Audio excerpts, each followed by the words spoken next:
Teacher, ആ സമയത്ത് ഇന്നത്തെ ആരോഗ്യമന്ത്രിയായ കെ മുരളീധരൻ നടത്തിയ ഒരു പ്രസ്താവന, ഒരു പൊതുപരിപാടിയിൽ വെച്ചാണ് ആ രീതിയിലുണ്ടായ ഒരു പ്രസ്താവന ഉണ്ടാകുന്നത്. അന്നത്തെ സർക്കാരിനെയും ആരോഗ്യമന്ത്രിയും അടക്കം അപകീർത്തിപ്പെടുത്തുന്ന രീതിയിലൊരു പ്രയോഗമായിരുന്നു ഉണ്ടായത്. നാട് മുടിയും എന്നുള്ള പരാമർശിക്കായിരുന്നു ഉണ്ടായിരുന്നത്.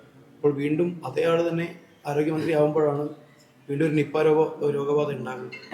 അതില് നമ്മളൊക്കെ വളരെ കൃത്യമായിട്ട് ശാസ്ത്രീയമായിട്ട് പ്രശ്നങ്ങളെ അവലോകനം ചെയ്തുകൊണ്ട്, ഇപ്പം നിപ്പയും കോവിഡും ഒന്നും വരുന്നത് ഏത് ഗവൺമെന്റാണ് ഭരിക്കുന്നതെന്നൊന്നും നോക്കിയിട്ടല്ല. അതൊക്കെ ഈ സമൂഹത്തിലുണ്ട്. വൈറസൊക്കെ ചില പ്രത്യേക സാഹചര്യത്തിൽ അവയുടെ ആധിക്യം ഉണ്ടാവുകയും അത് മനുഷ്യരിലേക്ക് പകരുകയും മരണകാരണമാവുകയും ഒക്കെ ചെയ്യും. അപ്പോൾ കക്ഷിരാഷ്ട്രീയ ഭേദമൊന്നും നോക്കാതെ കൂട്ടായി അതിനെ നമ്മൾ എങ്ങനെയാണ് ജനങ്ങൾക്ക് ബുദ്ധിമുട്ടില്ലാതെ നോക്കുക എന്ന രീതിയിൽ ഇടപെടുകയാണ് വേണ്ടത് എന്നുള്ളതാണ് എൻ്റെ അഭിപ്രായം. ഭരിക്കുന്നവര് പ്രശ്നക്കാരായതുകൊണ്ടാണ് ഇനിയിപ്പോ വന്നത് എന്നാണ് അന്ന് മുരളീധരൻ. അതെ അതെ ഉമ്മൻചാണ്ടിയും കർണാടക മുഖ്യമന്ത്രിയായിട്ട് ഈ ഒരു രോഗം ഉണ്ടായിട്ടില്ല. എറണാകുളം നാട് ഭരിക്കുമ്പോൾ ഈ ഒരു രോഗം. അതെ, അത് നിങ്ങൾ മീഡിയ ഇതൊക്കെ ഓർമ്മിച്ചു വെക്കുന്നത് നല്ലത്. ഞാനതൊന്നും ഇപ്പൊ ഓർമ്മിച്ചിട്ടില്ല. കാരണം അങ്ങനെ പറയുന്നത് ശരിയല്ലല്ലോ. ഞാൻ ഏതായാലും അതുപോലെ പറയാൻ തയ്യാറാവുന്നില്ല. ഭരണമൊന്നും നോക്കിയിട്ടല്ല പകർച്ചവ്യാധികൾ വരും. പക്ഷെ ഒരു കാര്യമുണ്ട്, ആ പകർച്ചവ്യാധികളെ നേരിടാൻ ഇടപെടേണ്ടത് ഭരണക്കാരാണ്. അതിൽ നമ്മൾ പരാജയപ്പെട്ടാൽ നമ്മളെ ജനം കുറ്റപ്പെടുത്തും. അന്ന് നമ്മൾ നിപ്പ വൈറസിനെ കണ്ടെയ്ൻ ചെയ്യാൻ ഇടപെട്ട രീതി ലോകം മുഴുവൻ പ്രശംസിച്ചിട്ടുണ്ടായിരുന്നു. കാരണം ചിലർ പരിഹസിച്ചെങ്കിലും അമേരിക്കയിലെ ബാൾട്ടിമോർ ബയോളജി ഇൻസ്റ്റിറ്റ്യൂട്ടിൽ മുഖ്യമന്ത്രിയോടൊപ്പം എന്നെയും വിളിച്ചിരുന്നു. അവിടെ നിന്നൊരു ഫലകം ഞങ്ങൾക്ക് തന്നപ്പോൾ ഈ കുപ്പി കഷ്ണം വാങ്ങാനാണോ അവിടെ പോയെന്നൊക്കെ ചോദിച്ചിരുന്നത്. കാര്യങ്ങൾ മനസ്സിലാക്കാതെയാണ്. പക്ഷെ അവിടെ റോബർട്ട് ഗാലോ അടക്കമുള്ള ശാസ്ത്രജ്ഞന്മാർ ഇരുന്നു കൊണ്ടാണ് ചർച്ച നടത്തിയത്. നിങ്ങൾ എങ്ങനെയാണ് പ്രതിരോധിച്ചത് എന്ന് പറഞ്ഞപ്പോൾ നമ്മളിവിടെ സ്വീകരിച്ച നടപടിക്രമങ്ങൾ അവരോട് സംസാരിച്ചു. മുഖ്യമന്ത്രി എന്നോടാണ് ആവശ്യപ്പെട്ടത്, ആരോഗ്യമന്ത്രി, അത് വിശദീകരിക്കാൻ. അങ്ങനെ ഞാൻ വിശദീകരിച്ചപ്പോൾ ആ ശാസ്ത്രജ്ഞന്മാർ നമ്മളെ അഭിനന്ദിച്ചു. ഹൗ ഈസ് ഇറ്റ് പോസിബിൾ എന്നാണ് അവർ ചോദിച്ചത്, to contain the such kind of a virus in a short span of time. ഒരു ചെറിയ സമയത്തിനുള്ളിൽ അതിനെ കണ്ടെയ്ൻ ചെയ്യാൻ, അതും ഇത്രയും തിക്ലി പോപ്പുലേറ്റഡ് ആയിട്ടുള്ള ഒരു സ്റ്റേറ്റിൽ എങ്ങനെ സാധിച്ചു എന്നുള്ളത് അവർ ചോദിച്ചു.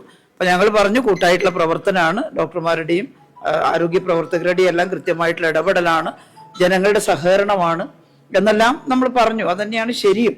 അപ്പോൾ അതാണ്, നമ്മൾ പരാജയപ്പെടരുത്. ഇതിനെയെല്ലാം നിയന്ത്രിക്കാൻ എന്നുള്ളതാണ് ഗവൺമെന്റിനെ സംബന്ധിച്ചിടത്തോളം നമുക്ക് പറയാനുള്ളത്. ഈ ആ സമയത്ത് ഒരു ചെറിയൊരു കാര്യം കൂടി സാന്ദർഭികമായി, ഈ അവസാന ഘട്ടത്തിൽ വന്ന സമയത്ത് നമ്മളിവിടെ തിരിച്ചറിയുകയും നമുക്കിപ്പോൾ പരിശോധിക്കാനുള്ള സംവിധാനമൊക്കെ ഇവിടെ ഉണ്ടല്ലോ. അപ്പൊ തിരിച്ചറിയുകയും പിന്നീട് സാമ്പിള് പൂനെയിലേക്ക് അയക്കുകയും ചെയ്തിരുന്നു. ഈ അവസാന ഘട്ടത്തിലൊക്കെ പറഞ്ഞ ഇവിടെ സംവിധാനം ഒരുക്കി എന്ന് പറഞ്ഞിട്ട് പിന്നെന്തിനാണ് പൂനെയിലേക്ക് അയക്കുന്നത്? ഇപ്പോഴും അയച്ചിട്ടുണ്ട്. അപ്പൊ ഇപ്പോഴെങ്കിലും അവർക്കത് നടപടിക്രമത്തിന്റെ ഭാഗമായിട്ടാണെന്ന് തിരിച്ചറിയുമായിരിക്കും അല്ലെ? അതെ, അത് അന്ന് പൂനെയിൽ അയച്ചതിനെ കുറിച്ച് അത് നമ്മുടെ കേന്ദ്ര ഗവൺമെന്റിന്റെ ഒരു പ്രോട്ടോകോളാണ്, അവരുടെ ഒരു രീതിയാണ്.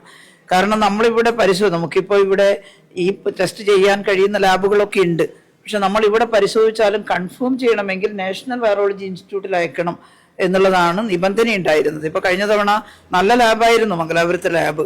അവിടെയുള്ള വൈറോളജിസ്റ്റുകളൊക്കെ നല്ല സമർത്ഥരായിരുന്നു. അവിടുന്ന് മനസ്സിലായിട്ടും എനിക്കന്ന് പ്രഖ്യാപിക്കാൻ കഴിഞ്ഞില്ല. പിറ്റേന്നാണ് പ്രഖ്യാപിച്ചത്. നിങ്ങൾ മീഡിയക്കാർ ചോദിച്ചപ്പോൾ ഞാൻ പറഞ്ഞു, ഒരു കടുപ്പപ്പെട്ട ഒരു വൈറസാണ് എന്ന് മനസ്സിലായിട്ടുണ്ട്. പക്ഷെ എന്താണെന്നുള്ളത് നാഷണൽ വൈറോളജി ഇൻസ്റ്റിറ്റ്യൂട്ടിലെ റിസൾട്ട് വന്നിട്ടേ പറയുന്നു. അതൊരു രീതിയാണ്, അതിൻ്റെ ഒരു ഗവൺമെന്റിന്റെ ഒരു സംവിധാനമാണ്. അപ്പൊ ഇവിടെ അതൊന്നും ഇല്ലാഞ്ഞിട്ടാണ് ഇവിടെ പ്രഖ്യാപിക്കാത്തത്, അങ്ങനെയൊന്നും കളിയാക്കരുത്. കാരണം നമ്മളൊരു കടുത്ത സാഹചര്യത്തെ നേരിടുമ്പം നമ്മുടെ വീഴ്ചയായിട്ട് എന്താ പറയുക? ഇതെല്ലാം അറിഞ്ഞിട്ടും നിഷ്ക്രിയമായിട്ട് നിന്നെങ്കിൽ നമ്മുടെ വീഴ്ചയാണ്. നമ്മൾ നടത്തിയ ഇടപെടലുകൾ അത് അംഗീകരിക്കണ്ടേ? അത് ലോകം അംഗീകരിച്ചിട്ടുണ്ട്, പക്ഷെ ഇവിടെ അംഗീകരിക്കാൻ പ്രയാസമായിരുന്നു. അതെ, എന്നെ ഒരുപാട് കളിയാക്കി, നിപ്പ റാണി എന്നൊക്കെ പറഞ്ഞിട്ട് കളിയാക്കിയിരുന്നു. പക്ഷെ ഞാനതൊന്നും സീരിയസ് ആയിട്ട് എടുക്കുന്നില്ല. കാരണം അന്ന് നല്ലൊരു ടീം വർക്ക് ഉണ്ടാക്കാനും അന്ന് നമ്മളുണ്ടാക്കിയ പ്രോട്ടോകോൾ, അതിന്റെ ഓപ്പറേറ്റിംഗ് പ്രൊസീജിയർ, അതൊക്കെയാണ് ഇന്നും നമ്മൾ ആശ്രയിക്കുന്നത്. അത് അറിവുള്ള എല്ലാവരും അംഗീകരിച്ചിട്ടുണ്ട്. അത് ശാസ്ത്രജ്ഞന്മാരും അതുപോലെ തന്നെ മറ്റു രാജ്യങ്ങളും ഒക്കെ അംഗീകരിച്ചിട്ടുണ്ട്. അത് നമ്മൾ അംഗീകാരത്തിന് വേണ്ടിയല്ല ചെയ്തത്, നമ്മൾ രക്ഷപ്പെടാൻ വേണ്ടി നമ്മുടെ കർത്തവ്യം നിർവഹിച്ചതാണ്. പക്ഷെ അന്ന് എല്ലാവരും അംഗീകരിക്കുന്ന അവസ്ഥയുണ്ടായിട്ടുണ്ട്. ഇപ്പോഴും പറയുന്നത്, ഇതിൽ കക്ഷിരാഷ്ട്രീയ ഭേദമൊന്നും നോക്കാതെ കൂടുതൽ ആളുകളിലേക്ക് പകരാതിരിക്കാൻ ശ്രമിക്കണം എന്നുള്ളതാണ്. ഏതൊരു മീഡിയയിൽ, ഏഷ്യാനെറ്റിലാണെന്ന് തോന്നുന്നു, റിബാവറിൻ ഇല്ല ക്ഷാമം എന്നൊക്കെ പറഞ്ഞിട്ടൊരു വാർത്ത ചെറുതായിട്ടൊന്ന് ഞാൻ കണ്ടു. അത് ഇങ്ങനെ കൊടുത്തു, ആന്റിവൈറലിന്റെ ക്ഷാമം ഉണ്ടെങ്കിൽ വളരെ പെട്ടെന്ന് എത്തിക്കാനുള്ള സംവിധാനം ഉണ്ടാക്കണം, അത് കൊടുക്കാനും സ്റ്റോക്ക് ചെയ്യണം. ഒരു പേഷ്യൻറ്റിനെ ഉള്ളൂ. നമുക്കൊരു ആൻറ്റിസിപ്പേഷൻ ഉണ്ടാവണം ഈ കാര്യത്തിൽ. എന്നുവെച്ചാൽ നമ്മൾ മുൻകൂട്ടി കൂടുതൽ ആളുകൾക്ക് വന്നേക്കാനിടയുണ്ട്, വരില്ല, വരാതിരിക്കട്ടെ. പക്ഷെ നമ്മളെപ്പോഴും കാണേണ്ടത് എന്താ? വരാൻ ഇടയുണ്ട്. അപ്പോൾ അതിനു വേണ്ട പ്രിക്കോഷൻ കരുതണം, മുൻകരുതൽ ഉണ്ടാവണം. അങ്ങനെ കരുതിയാൽ നമുക്ക് രക്ഷപ്പെടാൻ സാധിക്കും. ആര് ഭരിക്കുന്നു നോക്കാതെ അന്നത്തെ ഒരു അനുഭവ സമ്പത്തിൽ നിന്ന് ആവശ്യമായ സഹായവും നിർദ്ദേശവും ആവശ്യമാണെങ്കിൽ നൽകും. അതെ അതെ, ഇപ്പം നമ്മളിപ്പോൾ എല്ലാവരും ഒരുപോലെ നല്ല കഴിവുള്ളവരൊക്കെയാണ്. നമ്മുടെ ഉപദേശവും നിർദ്ദേശവും ഒന്നും വേണ്ട. കാരണം ഡിപ്പാർട്ട്മെന്റ് തന്നെ ഉദ്യോഗസ്ഥന്മാരൊക്കെ സജ്ജരാണല്ലോ. അതുകൊണ്ട് ഇപ്പോൾ മുൻ മന്ത്രിയോട് ചോദിക്കണമെന്നൊന്നും പറയേണ്ട കാര്യമില്ല. അവർ സജ്ജരാണ് ഉദ്യോഗസ്ഥർ.